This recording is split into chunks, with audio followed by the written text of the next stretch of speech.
Hey, welcome back. You're watching Liquid Lunch on Newsmax TV. I'm John Tobacco. Great interview with Joseph Jaffe, the author of Built to Suck.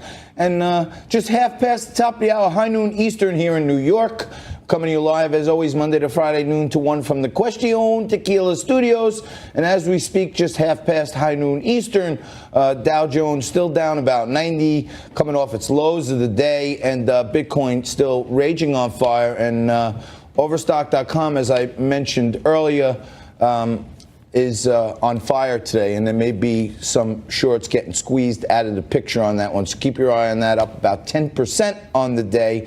And on Liquid Lunch, we demonstrate our bipartisanship every single day when it comes to politics and show we're talking to the purple people, because we have on a Democrat and a Republican and me, a lowly independent, all in the same segment, and talk about topics where purple people can have a thoughtful conversation. And some of the greatest people I know, both on the right and the left, joining me today on the right, the Republican, fighting for the Republican cause. We have Kevin McCullough, nationally syndicated radio host, often seen on Fox News, Fox Business. And Kev, thank you for joining us. And of course, legendary TV and radio man, and often thoughtful, progressive liberal, my good friend Richard Bey. Guys, thanks for joining us on Liquid Lunch today. Really appreciate it.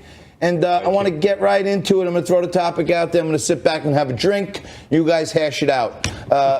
Tom Steyer has been on an egomaniacal run for the last year, buying television commercials of himself, talking about impeachment, and now finally he's throwing his hat in the ring. And as Swalwell goes out, Steyer comes in. Kev, what's going on with these Democrats? Who? Why? What? Are we serious? You're going to throw, this guy thinks he has a snowball's chance? It's another guy who is going to try to make a name for himself. He won't be elected president. He won't even come close to getting the nomination. But, you know, the more the merrier at this point. Rich, could you find a few better things to do with $100 million?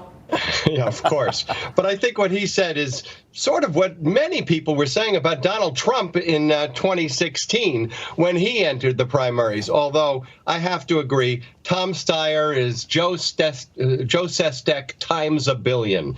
There are so many other things, productive things, constructive things, progressive things he could be doing with his money. He could be using it to help Democrats take back the Senate. He could be using it to make better conditions for immigrants who are being held in detention centers, having trucks pull up with the food and clothing, to help them.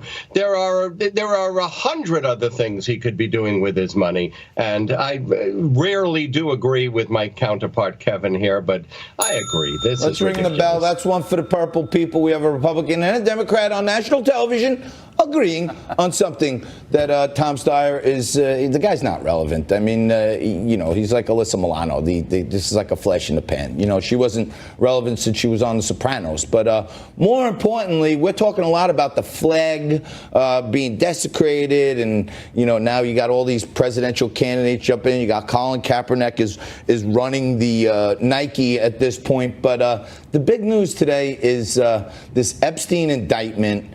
Alex Acosta was the prosecutor down in Miami for Miami District. They gave Epstein this sweetheart deal. And now Acosta's defending himself. Trump's out there saying he's doing a good job as labor secretary. What do you think, Kev? This Epstein thing could blow up. I think it's interesting. When Schumer was on the floor of the Senate just a little while ago, he was hammering Acosta, and he was talking about what a terrible human being Acosta was and how he just, abdicated his responsibility and did such a terrible job. And then he tried to link the president to it, and he said, the president should be investigated and everything that should be uncovered here should be uncovered. He didn't mention the other president that appears to have had a much more intimate relationship with Epstein over the years. And he didn't talk about Epstein.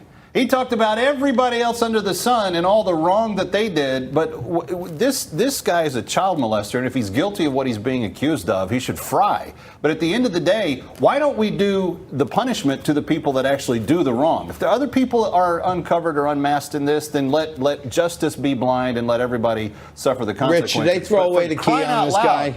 Get the guy that did it.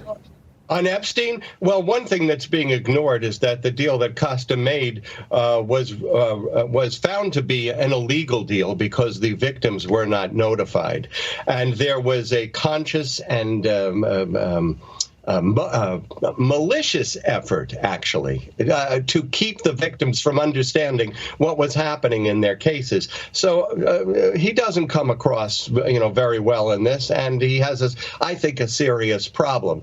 On the other hand, there is no evidence at this point that either Trump nor Clinton had anything to do with this sex trafficking ring, although we do know for a fact that both of these presidents like younger women, and in Trump's case, he liked to walk in on teenage girls while they were dressing at beauty pageants. Oh, here he goes. Here he goes. Here he goes. Come on, Rich. Trump admitted it. Wait a second. The girl was recruited right out of Mar-a-Lago. That's a fact. She was a towel girl at Mar-a-Lago, and she was recruited for the sex trafficking ring. Wow. I'm sorry if you don't like to hear the facts. Breaking news. But that doesn't mean that Trump is guilty of anything except being on an escalator and looking at a 12-year-old girl and saying, Oh, God. Here, all right. Here he goes. Everything I said was a fact. It's on video, and it's even been admitted to by Donald Trump. Kev, there's a lot of... I don't know that Donald Trump has admitted to that, but I do know one thing that Donald Trump did.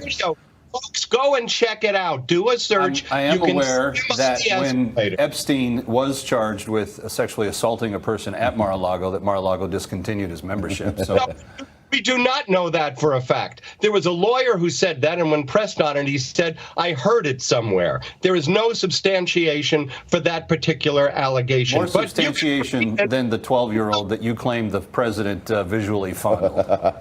Hey, if visual fondling is a problem, then Joe Biden's got a major problem. We got to take a quick break right here. You're watching Liquid Lunch on Newsmax TV. Richard Bey is still yelling. Stay right there. We'll be back right after this.